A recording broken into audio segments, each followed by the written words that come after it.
최근에 우연히 이 애플의 스티브 잡스가 생전에 했던 인터뷰를 보게 되었습니다.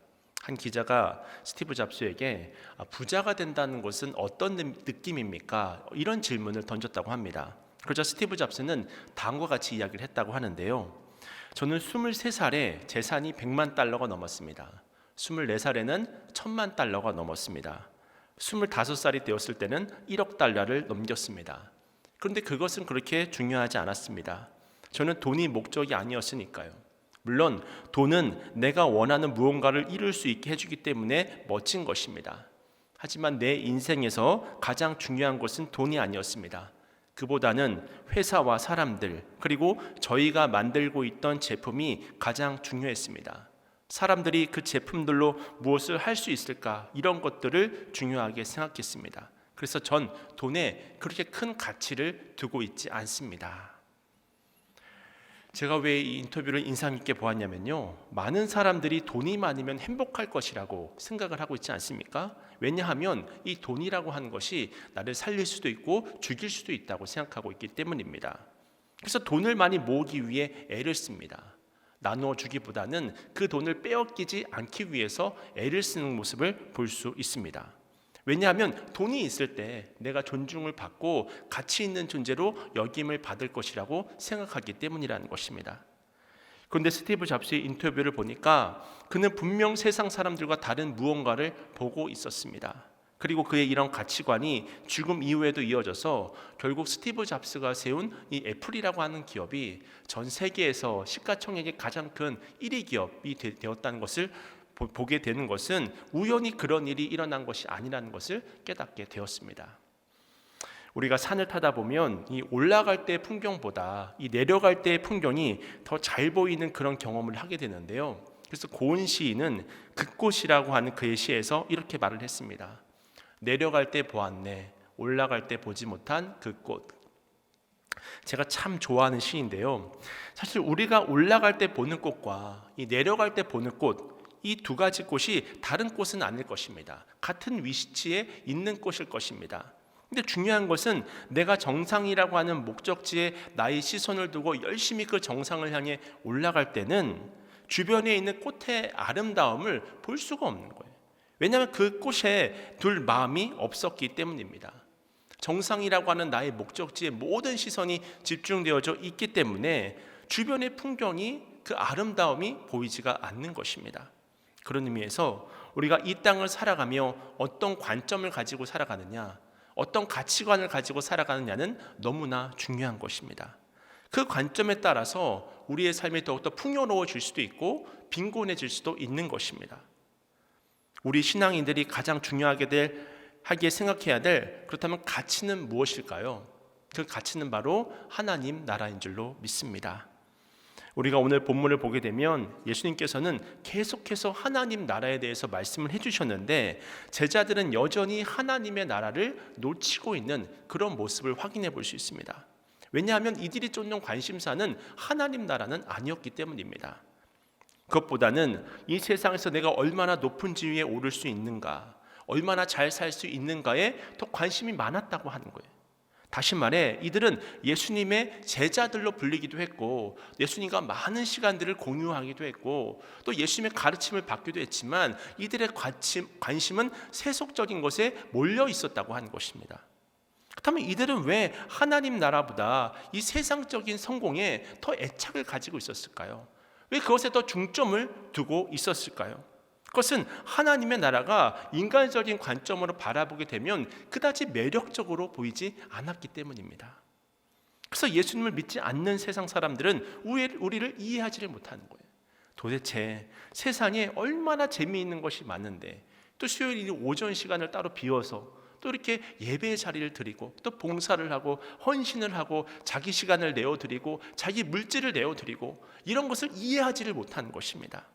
왜냐하면 하나님의 나라는 역설이기 때문이라는 거예요. 제가 이 역설이라고 하는 단어를 이 국어사전을 통해 살펴보니까요, 다음과 같이 기록되어져 있는 것을 확인할 수 있었습니다.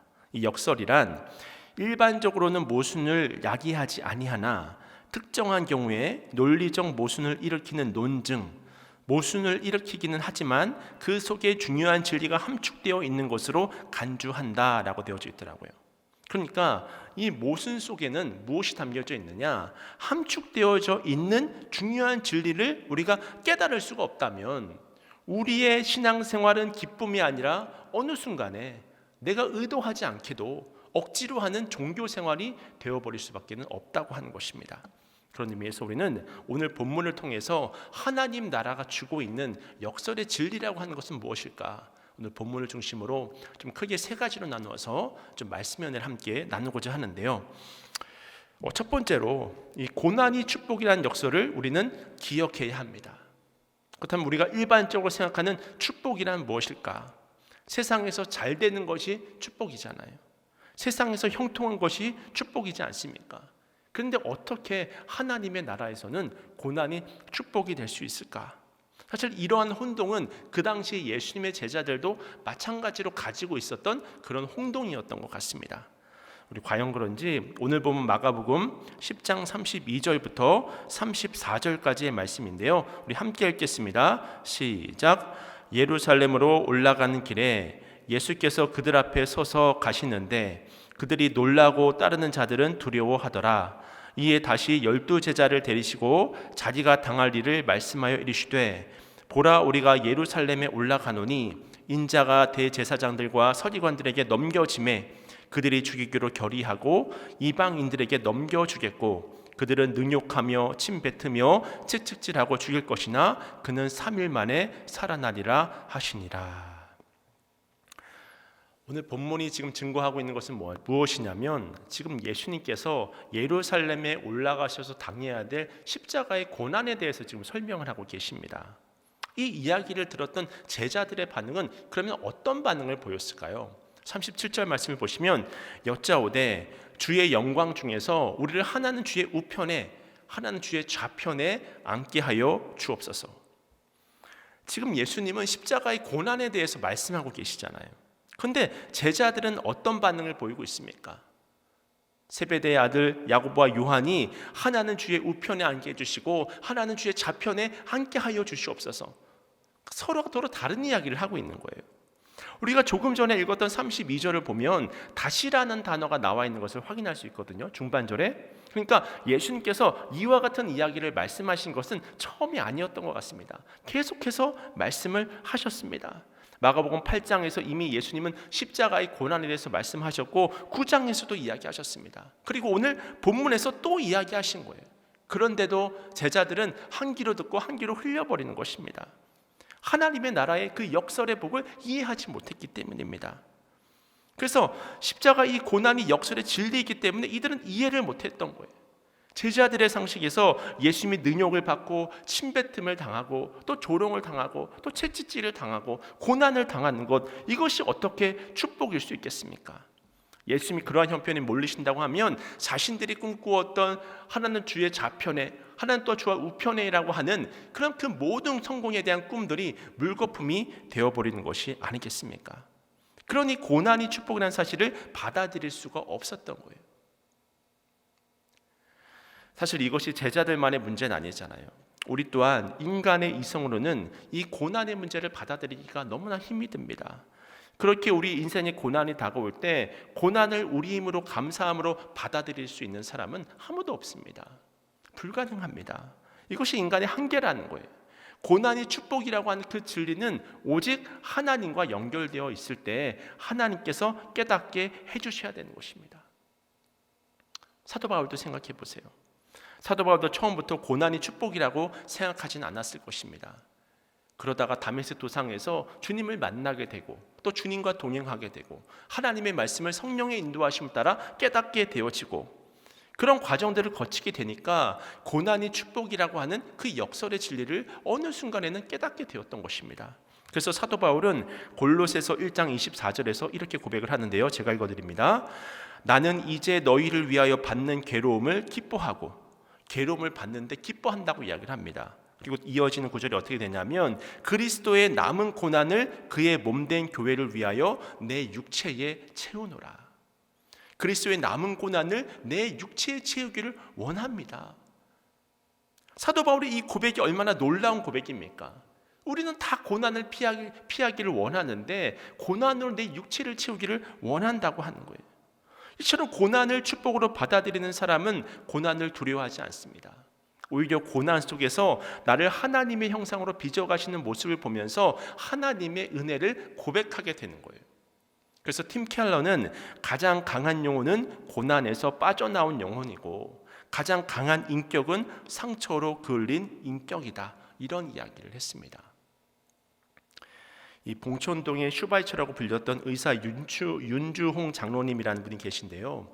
이분이 젊었을 때 자신이 만약에 의사가 된다고 한다면 가난한 이들을 돌보겠다고 하나님 앞에 서원을 했던 거예요. 근데 막상 의사가 되니까 처음에 그 마음은 다 사라져 버리고 갑자기 환자들이 몰아닥치고 또 돈도 막 벌려지게 되어지고 또 사업적인 게 번창을 하게 되어지니까 처음에 좋은 뜻이 희미해지더랍니다. 그러다가 주일까지 범하게 되고 마침내는 이 돈 벌 생각에만 몰입하게 되었다는 거예요. 그러던 1974년 어느 날 한 기사가 이 교통사고로 어린아이가 죽었다며 다급히 들어오는데 이 의사의 셋째 딸이더라는 거예요. 가슴에 청진기를 대어보니까 아무런 소리도 들리지 않더래요. 그 순간 가슴이 찢어지는 것을 경험하는 거예요. 그 순간 실족을 해서 청진기도 집어던지고 의사 가운도 다 벗어버리고 병원 문까지 닫아버렸다고 합니다. 그렇게 1년이라는 시간이 지나고 이듬해 봄에 이 딸아이 무덤을 다녀오는 길에 열이 펄펄 나는 어린 소녀를 안고 울고 있는 가난한 할머니를 만났다는 거예요. 그 사정이 너무 안타까우니까 그 어린아이를 등에 업고서는 선배병원으로 데리고 가서 고쳐주었다는 것입니다. 그것이 너무 감사하니까 얼마 후에 그 어린아이와 할머니가 그동안 문을 닫고 있던 병원에 불쑥 찾아오더라는 거예요. 그래서 이 병원을 둘러보던 아이가 아저씨도 의사냐고, 근데 왜 청진기를 목에 메고 있지 않냐고, 그 이야기를 듣고 아이에게 잠시나마 기쁨을 주기 위해서 이 먼지가 마저 털려지지도 않는 그 의사 가운을 다시 입고 청진기를 다시 목에 걸치게 되었다고 합니다. 그리고는 그 아이에게 청진기를 대는 그 순간에 이 순간 천지를 깨우는 듯한 심장의 고동 소리가 들리기 했다는 거예요. 그것은 바로 자신의 죽은 딸 아이의 심장 소리였다고 하는 것입니다. 1년 전 딸아이가 죽었을 때 그토록 듣기를 원해도 들리지 않았던 그 심장 박동 소리가 힘차게 그 청진기를 통해서 들려지고 있었던 것을 확인할 수 있었습니다. 그 고동 소리는 아비의 귀청을 찢었고 아비의 심장을 때렸고 아비의 죽었던 영혼을 깨우는 힘찬 고동 소리였습니다. 그 순간 자신도 모르게 외쳤다고 합니다. 오 하나님, 작은 자를 돌보지 않고 세상을 따르던 저를 이제야 깨우십니까? 그는 그 길로 남면동의 보육원을 찾아갔습니다. 그 가난하고 소외된 이들이 살고 있는 이 봉천동에 병원을 세우게 되었습니다. 그는 이 모든 것이 하나님의 뜻이 있어서 자신을 이곳에 보냈다고 말하고 있는 거예요. 사실 고난을 당하는 것은 힘든 것입니다. 아픈 것입니다. 하지만 그것을 복되게 만들 수는 있습니다. 고난이 축복이라는 이 역설의 진리가 이 시간 깨달아지시길 축원합니다. 그래서 그 어떤 고난이 와도 고난을 두려워하거나 낙심하거나 불평하는 인생이 아닌 고난 속에서 나를 축복하시는 하나님의 손길을 경험하는 그런 은혜가 있으시기를 주님의 이름으로 축원을 드립니다. 오늘 본문 말씀해 주고 있는 하나님 나라라고 하는 하나님 나라가 말해주고 있는 그 역설의 복은 무엇일까? 그 두 번째로 바로 낮아짐이 높아짐이라고 하는 것입니다. 분명 많은 사람에게는 낮아짐은 축복이 아닙니다. 많은 사람들은 낮아지기보다는 높아지려고 하는 인생의 목적을 가지고 살아갑니다. 이것은 우리의 기도 제목으로도 나타나는 것인데요. 이것은 제자들도 마찬가지였습니다. 그래서 우리가 앞서 읽었던 37절 본문을 다시 한번 보시면 여짜오되 주의 영광 중에서 우리를 하나는 주의 우편에 하나는 좌편에 앉게 하여 주옵소서, 이런 이야기를 하잖아요. 세베대의 아들 야고보와 요한이 예수님께 무엇을 지금 요구하고 있는 것입니까? 자신들을 높아지게 해달라는 거예요. 그 당시 헬라 문화권에서 왕의 우편과 좌편은 왕을 가장 가까이서 보필하고 있는 이 아주 높은 자리였거든요. 그러니까 가장 높은 자리로 나아갈 수 있게 해주세요. 그것이 바로 이 제자들의 기도였다고 하는 것입니다. 그러니 예수님이 얼마나 그 마음이 답답하셨을까요? 계속 낮아짐이 높아지는 길이라고 말씀하셨지만 이들은 여전히 낮아짐은 낮아짐인 것이고 높아짐이 높아짐이라고 그렇게 이해를 하고 있었다고 하는 것입니다. 왜냐하면 이것이 바로 역설의 진리이기 때문이라고 하는 거예요.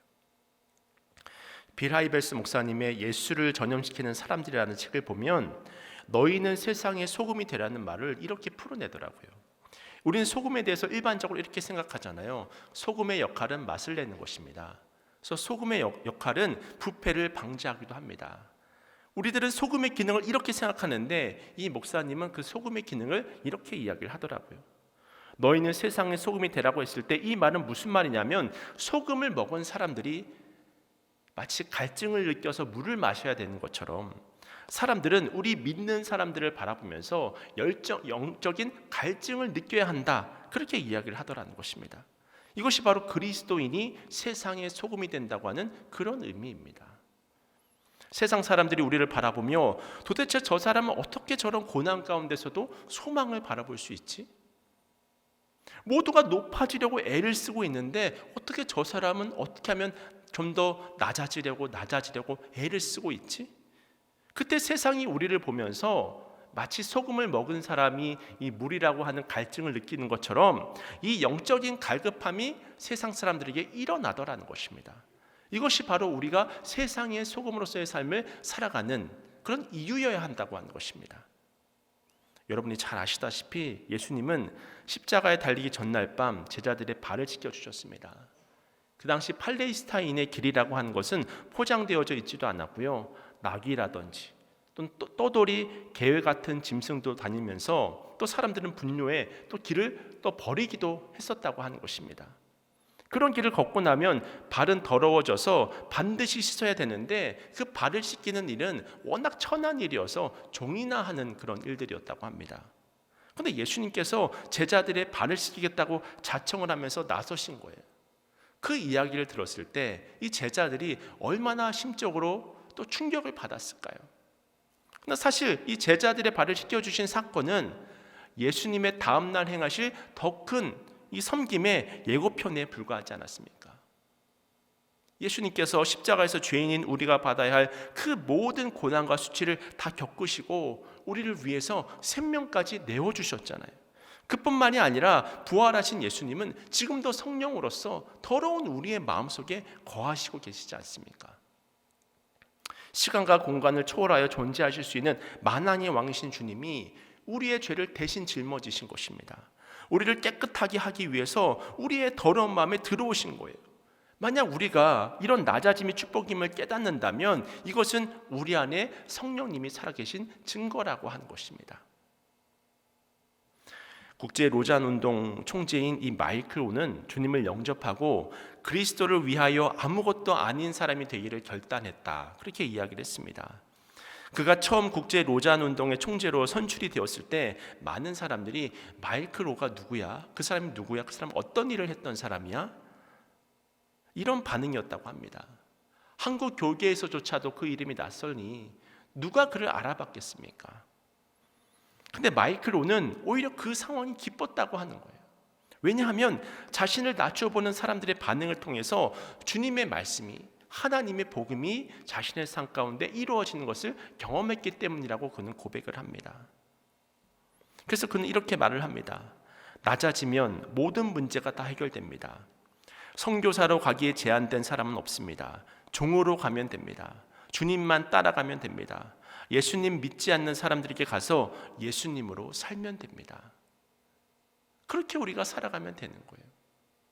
허딘스 테일러는 이런 말을 했습니다. 우리가 하는 일이 중요하고 중요하지 않고는 별로 문제가 되지 않는 것 같습니다. 다만 그 일이 하나님께서 우리 손에 맡기신 일인가가 중요합니다. 작은 일은 작은 일일 뿐입니다. 그 다음에 이어질 문장이 중요한데요. 하지만 작은 일에 충성하는 것은 위대한 일입니다. 이처럼 주님을 닮은 겸손으로 스스로 낮아지기를 힘쓸 때 하나님께서 우리를 친히 높여 주실 줄로 믿습니다. 오늘 본문 42절부터 44절까지의 말씀인데요. 우리 함께 읽어보도록 하겠습니다. 시작. 예수께서 불러다가 이르시되 이방인의 집권자들이 그들을 임의로 주관하고 그 고관들이 그들에게 권세를 부리는 줄을 너희가 알거니와 너희 중에는 그렇지 않을지니 너희 중에 누구든지 크고자 하는 자는 너희를 섬기는 자가 되고 너희 중에 누구든지 으뜸이 되고자 하는 자는 모든 사람의 종이 되어야 하리라. 아멘. 그렇습니다. 낮아짐이 높아짐입니다. 역설입니다. 근데 이것이 진리입니다. 세상의 가치관은 높아진 사람이 높은 사람이라고 생각을 하지만 하나님의 나라는 역전이 되는 거예요. 얼마나 놀라운 복음의 진리입니까? 하나님의 나라는 낮아지는 자, 섬기는 자, 모든 사람의 종이 되는 사람, 그 사람이 가장 하늘나라에서 높은 자라고 주님은 말씀해 주고 계신 거예요. 낮아지고 낮아지는 것이 우리 인생의 가장 놀라운 복이라는 사실을 깨달으시길 바랍니다. 이것이 바로 오늘 본문이 주고 있는 두 번째 메시지였고요. 마지막 세 번째, 하나님 나라의 그 역설의 복은 무엇일까? 그것은 바로 죽음이 영광이라고 하는 것입니다. 고난이 축복이다. 낮아짐이 높아집니다. 모두가 다 받아들이기 힘든 역설이잖아요. 그런데 이 역설보다 더 받아들이기 힘든 역설이 있다면 그것이 바로 죽음이 영광이 된다는 역설이라고 하는 거예요. 만약에 이것이 우리가 믿어진다고 한다면 그 사람은 고난은커녕 죽음도 두렵지 않은 그런 삶을 살아가게 되는 것입니다. 제 초등학교 친구 중에 이 탄자니아에서 이 태권도 선교를 하면서 이 국가대표 이 코치도 했던 이 박상현 선교사라고 있습니다. 사실 초등학교 이후에는 한 번도 얼굴도 못 보고 연락도 못 하고 지냈는데 저랑 초등학교 때 친했던 한 친구가 어느 날 만난 자리에서 상현이가 선교사가 되었다고 하는 거예요. 그 친구가 또 저에 대해서 이야기를 했겠죠. 원기는 목사가 되었대. 그렇게 이야기를 했다고 하는 거예요. 그 이야기를 들었을 때 우리들의 반응이 어땠을까요, 여러분? 아니 어떻게 그 친구가 선교사가 되고 목사가, 하나님 나라의 역설입니다. 할렐루야. 제가 이 자리에 서 있다는 것 자체가 사실 역설인데 그것이 바로 하나님의 은혜인 거죠. 사실 초등학교 때 교회를 다니지 않았었기 때문에 저는 아마 그 친구는 정말 놀랐을 것 같고요. 저는 그 친구가 교회를 다니는 것도 알고 있었고 또 태권도를 좋아해서 태권도 학원도 잘 다니는 것도 제가 알고 있었거든요.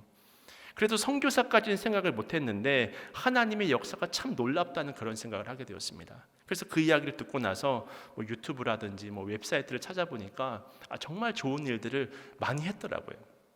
아무튼 이 친구가 3년 전에는 한국에 들어왔는데 얼마 전에 이 친구가 페이스북에 짧은 글을 하나 썼는데요. 그 내용이 제 마음에 와닿더라고요. 그 내용을 좀 읽어드리면, 선교사님 그리 당해놓고 왜 계속 그 사람들을 챙겨요? 정내임이 다 떨어졌을 텐데 그러게 호구라서. 아마 그 지인과의 그 대화했던 거를 그 구어체를 그대로 이 글로 옮겨서 적어 놓은 것 같습니다. 제가 구체적인 상황을 잘 모르겠지만 선교사님 그렇게 당했으면서도 왜 계속 그 사람들을 챙겨요? 그러게 호구라서. 여러분 사실 이 호구라는 말이 아주 부정적인 단어잖아요. 바보라는 뜻이 아니겠습니까? 어리숙하고 이용당하기 좋은 사람, 누구나 되기 싫어하는 것이 바로 이 호구라는 그런 단어, 호구라고 불리는 것, 그런 것이 아니겠습니까? 그런데 그 호구라고 하는 단어가 계속 머릿속에서 이렇게 남겨지더라고요. 왜냐하면 제 자신을 돌아봤기 때문입니다. 목사이면서도 여전히 자기중심적이고 여전히 조금이라도 손해보기를 싫어하는 저를 하나님께서 책망하는 그런 마음이 들었기 때문입니다. 사실 원수를 사랑하고 섬기고 또 용서하고 이런 우리의 섬김이 세상 사람들이 볼 때는 참 바보 같을 때가 있잖아요. 내가 해코지를 당하면 2배로 갚아주고 3배로 갚아주고 10배로 갚아주고 싶은 것이 사실 이 사람의 이 가치관인데, 세상의 가치관인데, 근데 세상 사람들이 볼 때는 정말 바보 같은 이런 섬김을 누가 행하셨습니까? 온 세상의 창조자가 되시고 또 구원자가 되시는 이 만왕의 왕이신 예수님이 우리를 위해 죽으심으로 우리의 구원을 이루셨잖아요. 세상 사람들이 볼 때 이것처럼 어리석은 일이 어디 있겠습니까? 최근에 고 오카는 목사님의 설교를 듣고 많이 회개했던 일이 있었는데요. 오카는 목사님이 어떤 설교 중에서 이런 말씀을 하셨습니다. 어떤 때는 목사님이 이 식사하시는 중에 전화가 이렇게 울려온다는 거예요. 그때 아내 되는 사모님이 이 목사님이 식사 중이시니까 이 목사님을 배려하는 차원에서 이 식사할 때는 목사님에게 전화를 잘 안 바꿔주더라는 것입니다. 그래서 식사 마치시면 전화 다시 드리겠습니다, 이렇게 정중하게 말하고 끊었다고 하는 것입니다. 아마도 목사님을 생각해서 그러셨겠죠. 근데 이 오카는 목사님이 그 모습을 보시고는 역정을 내시더라는 거예요. 그러면서 하시는 말씀이 도대체 목사에게 프라이버시가 어디 있냐는 거예요. 성도가 어려운 환경에서 상황에서 목사에게 전화를 했는데 내가 식사를 하고 있는지 아닌지 내 상황을 그 사람이 알게 뭐냐는 거예요. 그러면서 예수님은 머리 둘 곳도 없이 사역을 하셨는데 무슨 목사에게 프라이버시가 있냐고. 그때 그 설교를 들으면서 여전히 편하게 대접을 받으려고 하고 또 배려를 받으려고 하고 또 보호받으면서 목회를 하려고 하는 제 마음을 회개했던 적이 있었습니다. 제가 그 설교를 들으며 제 자신에게 물어보았습니다. 목사이기 이전에 그리스도인으로서 나는 얼마나 주님의 제자로서 살아가고 있는가. 참 많이 변했다고 하면서도 여전히 부끄러운 모습이 제 안에 많이 남아있음을 보게 되었습니다. 우리가 흔히 만병의 근원을 스트레스라고 이야기를 하잖아요. 그리고 오늘을 살아가는 많은 사람들은 이 스트레스를 풀기 위해서 여러 가지 어떤 방법들을 통해서 이 스트레스를 풀고자 애를 씁니다. 여가를 즐기기도 하고요. 근데 안타까운 사실은 우리 크리스천들에게는 여가를 즐긴다고 해서 스트레스가 풀려지는 것이 아닙니다. 우리 믿는 자들의 스트레스는 몸이 지칠 때까지 종으로서 봉사를 하고 섬길 때 풀리게 되는 것입니다. 역설이죠. 참 이해가 안 되는 일이죠. 무슨 말이냐면 종이 무엇입니까? 예수 그리스도의 그 십자가 안에서 우리의 옛사람은 죽은 상태입니다.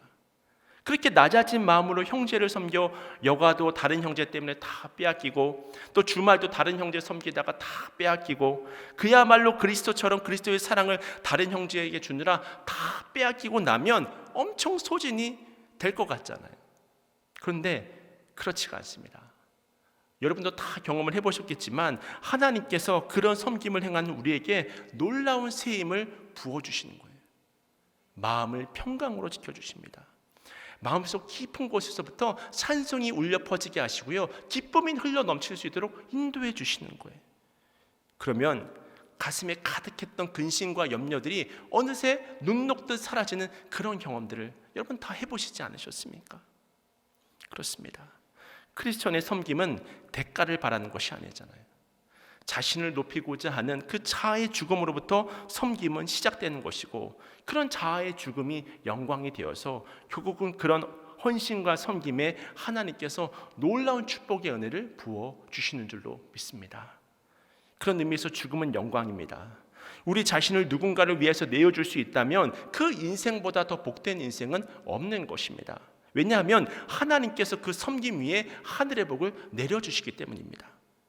주님이 그것을 가르쳐 주시면서 오늘 본문 마지막은 이렇게 끝이 났는데요. 마지막으로 오늘 본문 45절을 읽고 말씀을 정리하고자 하는데, 다 함께 45절 말씀 함께 읽겠습니다. 시작. 인자가 온 것은 섬김을 받으려 함이 아니라 도리어 섬기려 하고 자기 목숨을 많은 사람의 대속물로 주려 함이니라. 아멘. 나는 너희를 위해 내 목숨을 내어주러 왔는데 이것이 내가 이 땅에 온 목적일 뿐만이 아니라 이것이 나의 큰 기쁨이 된다고 하는 것입니다. 그런데 안타까운 것은 이 말씀을 듣고 나서도 제자들은 한동안 이 죽음이 영광이라는 사실을 이해하지를 못했던 거예요. 그래서 예수님의 십자가 죽음 앞에서 자신들의 생명을 보존하고자 그렇게 주랭랑을 쳤던 것입니다. 뿔뿔이 흩어졌던 것입니다. 하나는 주님의 좌편에 하나는 주의 우편이라고 하는 그 꿈이 사라져버리는 순간 모든 것이 물거품처럼 사라져버리면서 절망 가운데 흩어져 버렸던 거예요. 그러다가 성령이 마가의 다락방에 임하면서 예수님의 죽음이 얼마나 그 영광스러운 죽음이라고 하는 사실을 그들이 깨닫게 되었을 때, 하나님의 은혜가 임하게 되었을 때, 진리된 그 말씀이 자신들의 그 마음속을 후벼 파고 또 깨우쳐서 다시금 하나님 앞에 종으로서 헌신하게 되고 죽음이 영광이라는 사실을 깨달았을 때, 이제는 더 이상 세상 가운데 복음을 전파하는 일이 두렵지 않게 되었습니다. 하나님의 영광을 드러내는 일이 더 이상 염려되거나 두려운 것이 아니라 땅끝까지 가서 복음을 전하다가 이렇게 죽음을 맞이하게 돼도 그것을 통해서 은혜를 얻는 거예요. 그렇습니다. 이처럼 성경에는 이 세상 사람들이 이해할 수 없는 복으로 가득 차 있습니다. 하지만 복음을 통과할 때 고난이 축복으로 변합니다. 낮아짐이 높아짐으로 변합니다. 죽음이 영광으로 승화하는 놀라운 기적의 역사가 우리에게 일어나게 되는 것입니다. 바라기는 죽기까지 우리를 사랑하신 그 사랑을 힘입어 역설의 진리에 순종하는 여러분 모두가 되시길 축원합니다. 그러므로 주님 약속하신 놀라운 복의 역사를 날마다 충만히 경험하는 복된 삶을 살아가시기를 주님의 이름으로 간절히 축원을 드립니다.